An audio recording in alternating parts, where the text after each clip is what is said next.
এই বইটা তোমরা দেখতে পাচ্ছ না, এই বইটা থেকে আমি ম্যাক্সিমাম রান্নাগুলো করি। এই বইটার থেকে আজকে একটা রান্না নিয়ে তোমাদের সামনে চলে এসেছি, যেটা হচ্ছে কড়াই মাটন। কড়াই মাটন করেই তোমাদেরকে আজকে দেখাবো। আর বইটা তোমরা দেখে নাও, তোমরা চাইলে এই বইটা তোমরা কিনে নিতে পারো। আমি কিন্তু কোনো প্রমোশনের জন্য বলছি না, আমার এই বইটা অনেক দিনের পুরনো। আমি এই বইটার রান্নাগুলো করতে খুব ভালোবাসি, তাই সেগুলোই তোমাদেরকে করে দেখাই। চলো কিভাবে করছি তোমাদেরকে দেখিয়ে দেবো।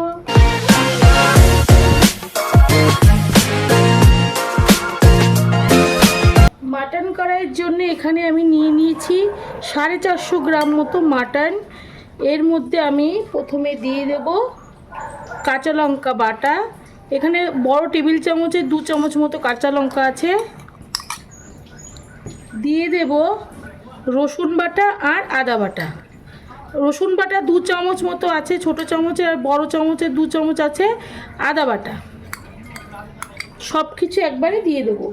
আচ্ছা, দিয়ে দেবো এখানে টমেটো পেস্ট। এখানে ছোট 2টো টমেটো আছে, 2টো টমেটো পেস্ট করেছি। দিয়ে দেবো এখানে টক দই, সেটাও এই 1 চামচ মতো। আর দিয়ে দেবো এখানে ডুমো করা আলু, সব একসাথেই দিয়ে দেবো। দিয়ে দেবো পেঁয়াজ বাটা। এখানে বড় পেঁয়াজের 2টো পেঁয়াজ বেটে রেখেছি, ভালো করে কেচে দিয়ে দেব। আর দিয়ে দেব লবণ, এই 1 চামচ মতো লবণ, 1 চামচ মতো হলুদ, আর পরিমাণ মতো সর্ষের তেল। একটু বেশি করেই লাগবে। সমস্ত কিছু দিয়ে এবার মাটনকে মেখে নিতে হবে। মেখে 1 ঘন্টা রেখে দিতে হবে। 1 ঘন্টা পরে আমি রান্নাটা করব।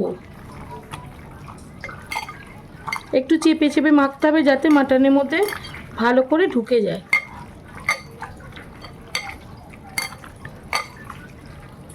এবার এইভাবে রেখে দেবো আমি। মাটনটা 1 ঘন্টা মতো আমি রেখে দিয়েছি। এই দেখো পুরো সেট হয়ে গেছে। এবার আমাকে একটা ফ্রাই প্যান নিতে হবে, নিয়েছি। এর মধ্যে দিয়ে দেব সর্ষের তেল। মাটন রান্না করতে তো সর্ষের তেলই লাগে।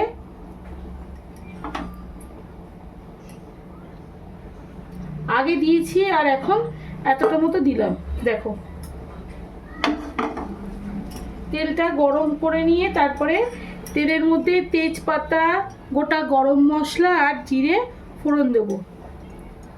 একটুখানি তেলটা গরম হলে, তেল গরম হয়ে গেছে, এর মধ্যে ফোড়নটা দিয়ে দিচ্ছি। আর কড়াই মাটন যেহেতু, সেখানে কিন্তু আমি মাটনটা এই কড়াইয়ের মধ্যেই রান্না করব, ননস্টিক কড়াইয়ের মধ্যেই, তো প্যান বলতে পারো, আমি কড়াই বললাম। আচ্ছা, এই ফোড়নটা একটুখানি হয়ে গেলে, ভাজা হলে, তারপরে ছোট্ট একটা পেঁয়াজ কুচি এর মধ্যে দিয়ে দেব। একটু নাড়াচাড়া করে নিই। ব্যাস, এবার আমি পেঁয়াজ কুচিটা দিয়ে দিচ্ছি। পেঁয়াজটা হালকা ভাজা হবে, তারপরে আমি মাটনটা দিয়ে দেবো। পেঁয়াজ ভাজা আর ফোড়নের একটা সুন্দর একটা স্মেল বেরোতে শুরু করে দিয়েছে। এখনই আমি এই মাটনটা দিয়ে দেবো।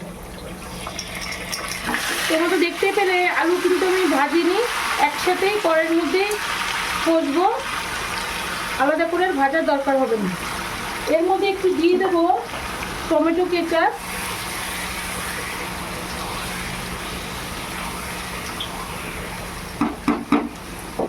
এখনই আমি টমেটো কেচাপটা দিয়ে দেবো। এটা আন্দাজ মতোই দিতে হবে।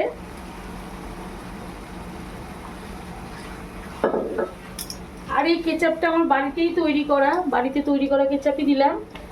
আর দিয়ে দেব আমার বাড়ির লোকের আবদারে একটা গোটা পেঁয়াজ এর মধ্যে দিয়ে দেব। এখন কিছুই না, এটা ঢেকে, বারবার ঢাকনা খুলে ঢেকে এইভাবেই কিন্তু কষতে হবে। যেহেতু কড়াই মাটন কড়াইয়ের মধ্যেই করব, সেই জন্য এটা গোটা টাইম লাগবে, প্রায় 45 মিনিট মতো টাইম লাগবে আমার মাটনটা রেডি করতে। ঢাকনাটা খুলে এবার এর মধ্যে আমি 1 চামচ জিরের গুঁড়ো দেব, 1 চামচ ধনের গুঁড়ো দেবো, দিয়ে আবারও ভালো করে কষাবো। একটু কষিয়ে নিয়ে আমি ঢেকে রাখবো, যেহেতু কড়াইয়ের মধ্যেই তৈরি হবে সেই জন্যে আমাকে ঢেকেই রান্নাটা করতে হবে। ঢাকনাটা খুলে এবার দেখবো মাটনটা রেডি হয়েছে কিনা। এ দেখো একদম রেডি হয়ে গেছে মাটনটা, একদম ঢেকে ঢেকে এইভাবেই কিন্তু তৈরি করলাম, তোমরা তো দেখলে। এর মধ্যে এবার মাটনের ভিতর যেহেতু চর্বি ছিল দেখো কত তেল ছেড়েছে, আমি কিন্তু জল দিয়ে একটু সামান্য অল্প একটু দিয়েছি, বেশি জল দিইনি। আচ্ছা, এর মধ্যে এখন দিয়ে দেবো গরম মশলা, একটু আরেকটু দেবো, যেহেতু মাটন একটু গরম মশলা না দিলে একটা ভালো ফ্লেভার আসবে না। চলো এবার ঢেকে রাখবো, ঢেকে 10 মিনিট পরে তোমাদেরকে নাবিয়ে দেখাচ্ছি কড়াই মাটন কেমন তৈরি হলো। এমনিতেই তোমরা বুঝেই ফেলেছো, দেখতেই পাচ্ছ কত সুন্দর একটা কালার তৈরি হয়েছে। কড়াইতেও কিন্তু এইভাবে তৈরি করা যায়, আর গোটা রান্নাটা কিন্তু আমি হাই ফ্লেমেই করলাম, আর দেখো কি সুন্দর একটা কালার এসছে। চলো তোমাদেরকে নাবিয়ে দেখাচ্ছি 10 মিনিট পরে। বল অ্যাকশন। কড়াই মাটন রেডি হয়ে গেছে, এই দেখো একদম প্লেটিং করে দিয়েছি, স্যালাড দিয়ে দিয়েছি, খেতে যাতে কোনো অসুবিধা না হয় এখান থেকে তুলবে আর খাবে, স্যালাড দিয়ে ভালো লাগবে। আর আমার এই রেসিপিটা যদি তোমাদের ভালো লাগে তাহলে একটা লাইক, শেয়ার, কমেন্ট, আর এই পেজটাতে আমারও ভুল, জানোই তো আমার ভুল হয়। যদি আমার এই রেসিপিটা তোমাদের ভালো লাগে তাহলে একটা লাইক, শেয়ার, কমেন্ট আর সাবস্ক্রাইব করে দেবে। আবার নতুন ভিডিও নিয়ে তোমাদের সামনে আসবো। টাটা।